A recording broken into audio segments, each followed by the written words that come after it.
Do you secretly dream of taking your business to the next level, but feel like maybe your business isn't ready yet? Of course they do. Every business owner wants to take their business to the next level. What kind of stupid question is that? Actually, that's not true. I've traveled all over the country and I've seen a lot of business owners who obviously don't want to take their business to the next level. They're very happy having just a small business and living day to day. They don't necessarily want to have the mindset of a CEO. That's true. CEOs do a lot of work to try to make their millions of dollars. And I don't know about you, I don't really want to work that hard. Well, that's why I'm asking that question. Personally, I'm not interested in becoming a CEO because it's a lot of work to be a CEO. It's a lot of work to chase millions of dollars. I like the small business that I created over 20 years ago. I like having just a few clients that I work for every year and then being a flight attendant and traveling and getting to see people. Everybody's idea of success is different. Preach on, sister. Okay, I'm getting goofy now. Can you tell? Anyway, today is day 21 of my 30-day YouTube challenge, and it is going to be my last reaction video of my 30-day challenge. The video that I'm reacting to today is Alex Hormozi's video, 5 Ways to Scale Any Business. Wait, didn't we just agree that we don't necessarily want to grow our business? That maybe we want to keep our business small? Yeah, we did, but that's what this channel is about. This channel is about helping small businesses turn their businesses around so they get the kind of success that they want. And I think for a lot of businesses, they want to make more money without actually having to put in more work. So that's why I picked today's video. Hold up. I thought this week we were reacting to how to get customer videos. Why are we suddenly switching to scaling up a business? Plus, you said we were going to be looking at the trending video today for how to get customers and reacting to that. Well, in all honesty, I did look up how to get more customers to see what was trending, and Alex Hormozi popped up as number 2. Every list I tried, his videos just kept popping up in the top 3. According to some of their videos, they make about $200 million a year on their businesses. They're worth about $100 million. They do a lot of talks about how to take their business to the next level. They started the website acquisition.com. And from one of the videos that I watched, it seems like Alex Hormozi is doing a lot of his information on YouTube, helping businesses scale up to the next level because he's actually kind of looking for people to invest in. That would be my conclusion after seeing what I've seen. That makes today's video very interesting because what that means is he's giving advice on how to take your business to the next level through 5 different steps, and those can actually get you more customers. That's why I chose this video today, and that's why I want to go ahead and watch this one. That sounds like a good plan. Let's do this then. He talks fast, so I'm going to put him at playback speed 1.25. If it's too fast for you, just go ahead and slow it down. That should take us from 12 minutes to 9 minutes. And play. There are only 5 ways to scale how many people you can sell to for any business. And I'm going to give you all 5 and a framework to think through that you can apply to any business that you ever start for the rest of your life. If you're not selling as many clients or customers as you want, you might be able to fix that in just a few minutes. If you don't know who I am, my name is Alex Hormozi. I'm the founder of Acquisition.com. Portfolio companies that business over $200 million a year, and I make these videos. So I want you to use as much of my free stuff as you can. Burn your business to $300 to $100 million a year in revenue and allow us to invest in your business to scale beyond that. Let me tell you how I discovered this scaling framework. A few years ago, I went to this meetup. And so the businesses range between 30 on the low end and $250 million in top line on the high end. Everyone got there, got up and shared stuff that was working well for them in their respective industries. Everything from phone repairs to solar sales to solar to a massive international MLM selling something. So the experiences were super diverse. So if I listened to each of the speakers, and I was among the smallest in the room at the time, one thing became really clear to me. No one had any magic that I didn't have. The 2 biggest observations that I had were that 1, people there had been in business longer than me, doing the same thing the entire time. That was a big lesson for me. Growth just happened as a consequence of not stopping and steady, consistent improvements over time. That's a really cool lesson. I like that. Let me hear that again. Growth just happened as a consequence of not stopping and steady, consistent improvements over time. That was my biggest first takeaway. They've been doing it a long time. They hadn't changed direction,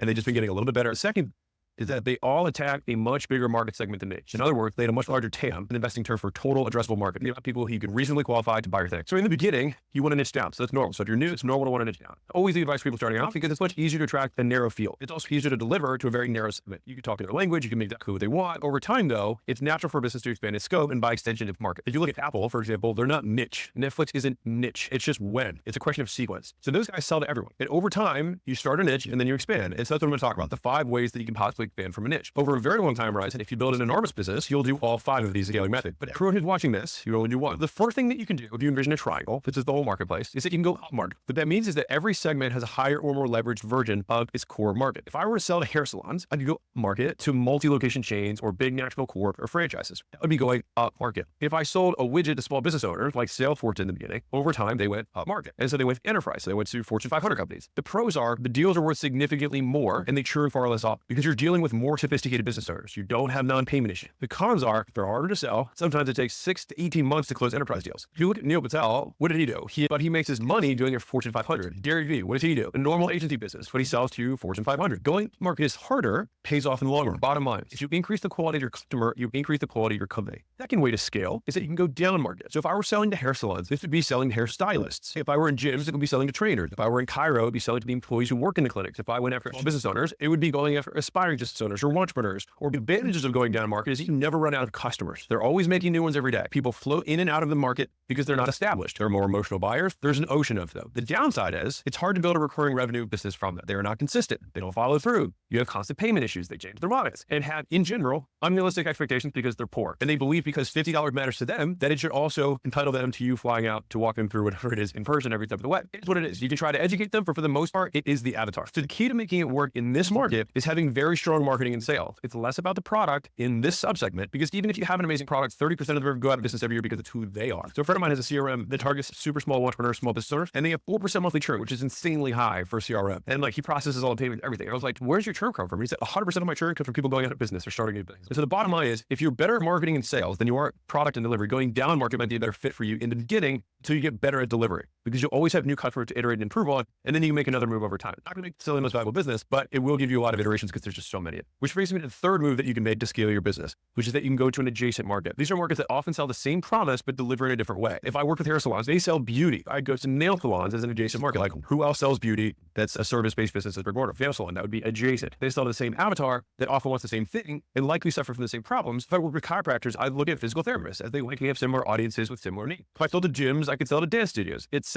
These are all adjacent markets. They're right next door. The advantages of moving adjacent is that it's a slower expansion play because you go vertical by vertical, but it allows you to extract maximal value. You don't need to iterate your main thing or your core product too much. Usually it's just some lipstick and kind of a different wrapper, since they suffer from more or less the same problem. You just need to market it a little bit differently using their language. You need to find someone from that new world, that adjacent market, and bring them in. They'll have enough trench and industry knowledge to help you bridge the gap, but this often just comes from an enterprising motherfucker from that space that sees your success in your niche and says, hey, do you think it would work for me? And gives it a shot, make the minor tweaks, and then they figure out how to make your thing work in their market. And then all you have to do is find a way to pitch, and then they'll help you unlock this entire new category of revenue. And this can help double or triple your market size just with one move. The disadvantages are that this is a slower way to grow than the other ways. And so you'll need more specialized knowledge to do it well. That's why that person's so key. So all the stuff you know about your industry, you're gonna have to know that same depth about theirs or find someone who does. It's a great way to extract maximal value. It's a slow way to grow, which is not necessarily bad when you think about it long term, because you can keep copying and pasting the play vertical by vertical. And that allows you to get the most amount of money per unit of effort. It takes a little bit longer, but it can also build an incredibly valuable company. Fourth way that you can scale, which is going broader. So this means that you generalize all of the things of your core product will promise across all verticals that solve the same problem. So for example, going broader would be going from hair salon to beauty in general. That would include hair, nails, aesthetic, med spa, massage, etc., all encompassing. So you put all the verticals together and then you generalize your language more and you go after them all. That's the big pivot that would happen there. Core promise, you expand the language and then it applies to all of them. If I were in gyms, I would go to fitness centers in general. This might mean big box gyms, micro gyms, boutique studios, dance studios, spin studios, martial arts, all the different verticals in one. The advantages are that if you scale it faster, you can 10 your total addressable market. The downside is it's harder to provide the same amount of value. So if we're comparing this to going vertical by vertical, you have to generalize more. It can be more templated. So you're not gonna be able to have the same depth of nuance as you could if you go vertical by vertical, if you just go broader, but you immediately have access to 10 times the amount of customers. And so it becomes more like fill in the blank than copy and paste. The other downside is that you also now compete against every other person in all of those industries. So you widen your pool, but you also compete against a lot more fishermen. And many of them are more experienced and more entrenched than you. You're competing against all the vertical players who are just doing that silo as you try and hit all of them. You have more customers, but all your competition are better in their micro niches. Once you've achieved a certain amount of scale and expertise, you may have earned the right to go broader. We'll say though, oftentimes people go too broad too soon because they're not good enough yet and they haven't really earned the right. How do you know when the right time is? When you have made it work in the other vertical and you have champions in multiple other verticals that have used your services or your products across them, and you have kind of case studies that demonstrate what changes you need to make, and you know that you can generalize it while still providing pretty significant value to each of them, then it becomes more showing multiple case studies of how it works in each of them. So you still try and hit all of it at the same point, but the overarching message is beauty industry, fitness industry, investment industry. Bottom line, if you want to go fast, go broad. But if you want to be good, you're staying narrow for a little and scaling out. Facebook started in colleges before expanding out. The other thing is you can go narrower. The way that you scale by going narrower is a little bit different. Part of that is the niching down component, but I'm going to explain a very different way of going narrower that ultimately makes you more money. I like to think about this as becoming more specific. So I actually wrote an entire chapter on this that got cut last minute from my $100 million offers book. So the chapter's free on my site called Your First Avatar. The basic idea is that you go from a small business owner to small businesses with $30,000 a month in revenue and at least 2 employees. For hair salons, with at least X clients, Y staff, and Z revenue. You get narrower. And the idea is, how do I increase the quality of my prospects without necessarily going up market? You're not changing the nature of your avatar, you're just you're adding qualifications to them. So I learned about this from the former head of packaging and pricing at Vista Private Equity. The quick story on this is that I was at this event, guy got up on stage, is that they would do a huge customer analysis of every customer of a company that they want to acquire. And then they would do a fractal, basically, analysis, basically 80-20. They look at the 20% of customers that brought them the most money and look at the 80% that didn't. And they would say, how do we get more of these 20 and ignore these other ones? And so look for the common character traits, the channels around that 20, and say, what if we just made all of our customers at 20%? And when they did that, they were able to 5x a company without even having to incur significant infrastructure costs, because the actual total number of customers didn't change dramatically. And by doing that, became significantly more profitable and ultimately created a lot of value. So I learned that concept from him. And that's where kind of this concept around going narrower comes from. Here's the process for doing this in your own business. Number one is you survey all your customers to find out what their stats are and what they like most about your services. I go in depth on this step by step. Then chapter 2 is you look at your best customers and the ones who spent the most and stayed the longest. Number 3,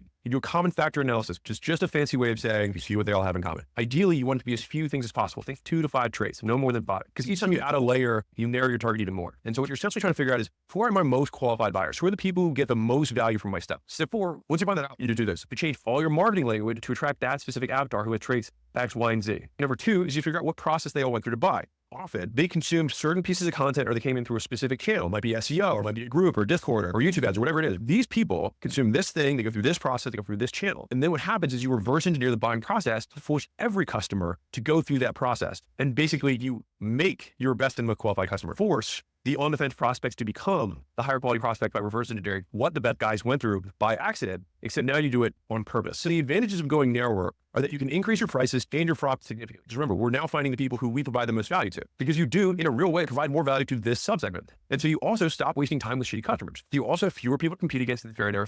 And it also costs you less to service fewer people. All of these things are good things for a business, especially on the smaller side that want to just become more profitable. So if that's you, this would be a play. Often one that we start with some of our portfolio business, like we can 3 or 4x the profit of the business just by going narrow and being very clear on the avatars. Here are the disadvantages. You have fewer people to sell to, which is significant. If you're not making $10 million a year or more, then you shouldn't be worried about it. If you're there, then don't worry about that. You just want to figure out who you provide the most value to and then focus ruthlessly on serving that avatar. And that means saying no to people who aren't the new, better, narrow avatar. It means saying no. You have to know who you're not going to serve. If you're starting out, there's a reason they say to go narrow. You can be laser targeted in your marketing and delivery and start to build a reputation for yourself, which takes time. Think about super expensive, selling electric cars to the rich. And then once he had a reputation, he went down market one step. And then he just created normal expensive cars, right? And then he went down a step again and he reached the masses. Zuck went college kids. Then he went broader. Salesforce started with SMBs and then they went up. But no matter where you are, you can scale up your TAM in any of the 5 ways that I just outlined and the number of people you sell to by going upmarket, by going downmarket, by going to adjacent market, by going broader, or we're going narrower. Or my personal favorite, door number 6, which is just keep getting better at what you do. You'll also make more money. Let me know in the comments which of those might be most valuable for you, which one of those you think would be the next step for you. Rose Nation, keep crushing. And by the way, for that chapter, I'll link in the description. You can check it out. Opt in anywhere on my site in the email. The first email will then do.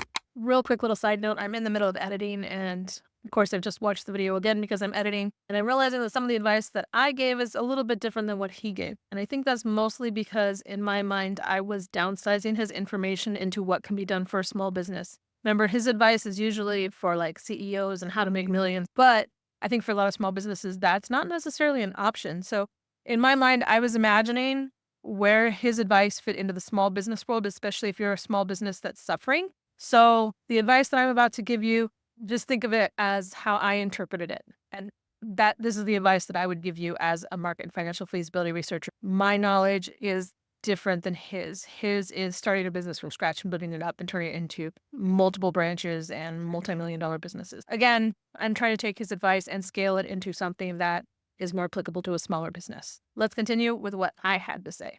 I thought that was pretty good. I liked his 5 steps of going down, going up, going adjacent, going broad, and going narrow. Like, I thought that was pretty good advice, depending on where you want to go with your business. It did make me think of some things, and I definitely had some notes. One of the things that I wanted to talk about was there is a business near me that I have seen for years, and I see this type of business problem all over the place. It's basically a restaurant, because I pay attention to restaurants. And what this restaurant does, that is a big mistake, is that they don't specialize. They do tacos, pizza, gyros, seafood, hot dogs, hamburgers. I've lived near them for 4 years. I pass by them all the time, no matter what time of day, what time of night I pass by them. There's really only ever 1 or 2 cars in the parking lot. It's not a business that does incredibly well. And I would say that the reason that it doesn't do well is because it's too broad. If you have a business like that, you want to niche down. Niching down seems to be an online expression. A lot of people use that when they're talking about blogging or making social media or creating a YouTube account. They want you to pick a niche and stick to that niche. And your business might actually be your niche. If you were like in roofing, then obviously roofing is your niche.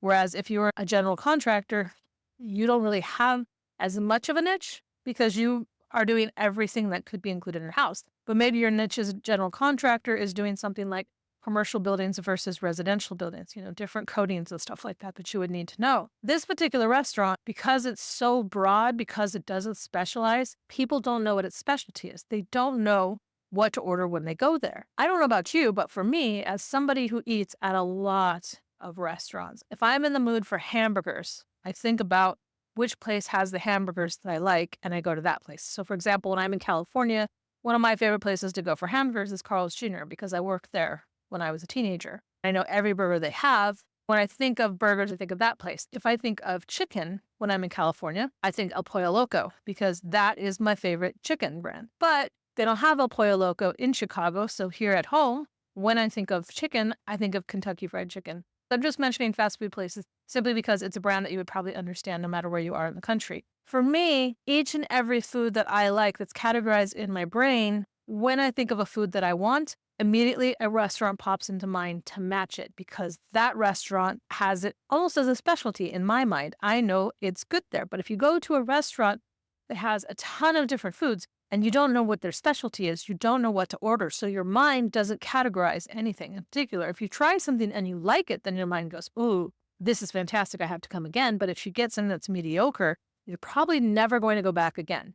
So I think his advice of niching down, if you have a business that doesn't have people coming in often, they might not know what your specialty is. Do you even know what your specialty is? And like I said at the beginning of the video, success is different for everybody. I know a lady near Moline, Illinois. She literally opens her business from 10 a.m. to 2 p.m. every single day. She does breakfast foods. I think she's nuts for opening at 10 a.m. and closing at 2, but that's the business she wants. She doesn't want to be overwhelmed by her business, and her business is incredibly successful because her specialty is goat cheese quiche with blueberries in it, or goat cheese quiche with cherry tarts, and also her blueberry salad dressing. They're amazing. And every time I'm in that area, even though I have to pay for an Uber to get over there, I go because it's that good. So what is your specialty? I think that's one of the key components you can do if you're not getting customers is to niche down. If your customers don't know what your specialty is, all you have to do is advertise it. Let them know that's what your specialty is. Put a sign on the door.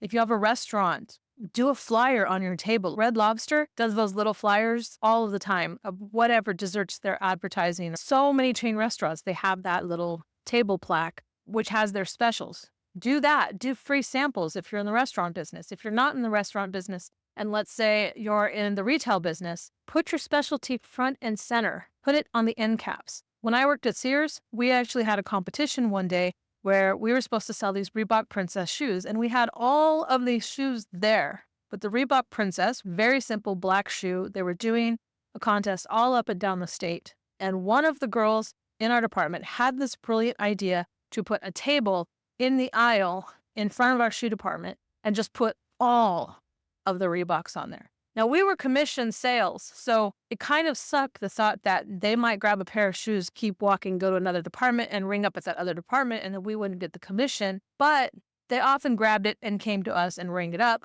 and we actually won. We beat the whole state in selling that particular shoes, which was fantastic. So a very simple specialty thing that you can do to niche down is just put your product on an end cap, put it front and center when people walk in the door, put it on a table in the middle of the aisle, do a display and let them know, let them try it. And then you can kind of cycle through that display so they start to learn that you have more and more products. So niche down with whatever's your best, make sure it's always prominent, but then you can kind of recycle your products through. The next thing he talked about was going bigger and the adjacent market. The adjacent market is selling products that kind of go hand in hand with your specialty.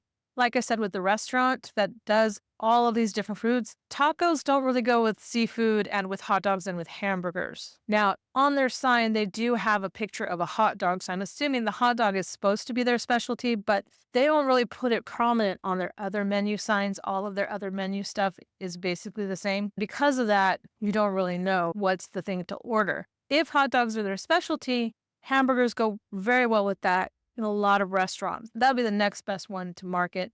French fries, sodas, doing that as a package, obviously. That's how you would kind of go adjacent. He mentioned the haircutting stuff. Obviously, haircut is a service. If you niche down and you specialize in the haircutting stuff, you would then go adjacent by selling products within your salon. Then going broader, taking it to the next level, selling it possibly online. That would be a great way to take your market and go broader. If you're a restaurant, a food truck would be a great way to go broader. He talks a lot about franchising, so doing a second location would be another great way. The last thing I want to talk about is he talked about identifying the buyers, and he talked about surveying them and trying to get their information. As a market and financial feasibility researcher, we're now talking demographics, we're now talking psychographics. That's my wheelhouse. You can use the census to find out who are the customers in your area if you have a local business, or if you have a service business where you can go anywhere, you can find out where the customers are that you want. If you know the psychographics, you don't necessarily need to survey the people. If you have a local business, my recommendation would be go check the census, see who lives in the area that you live in, pay attention to the people coming through your business's doors, take note of that. Are they a particular race? Are they a particular age, sex, stuff like that? And then try to match the demographics with your area. That is something that you can do. This video right here is where I kind of talk about how to do the psychographics. And then this video is where I talk about how to get the demographics from the census. Identifying your buyer can help, but you don't have to do as much work as he's saying to get that information. That information is available pretty much anywhere. You could buy it. I would recommend analytics if you want to buy demographic and psychographic information. And if you want it for free, check out those 2 videos. Again, this is day 21 of my 30-day YouTube challenge. This was the last reaction video that I planned to do during the 30 days. Tomorrow, I'm going to start a new series. The series that I want to start are business mistakes. I will literally show you business mistakes and ask you to figure out if you can find out what they are. Then I will do a second video that tells you what the mistake is and how to fix it. If business mistakes interest you and you would like to see what I'm calling out, that small businesses often do all over the country, that will lose them customers, make sure you hit the subscribe button and the notification bell so that you can see the videos as they come out. And if you did like this video, let me know by hitting that like button, share with a business owner you know, ask me questions in the comments. Thank you guys for watching, and I will see you in tomorrow's video.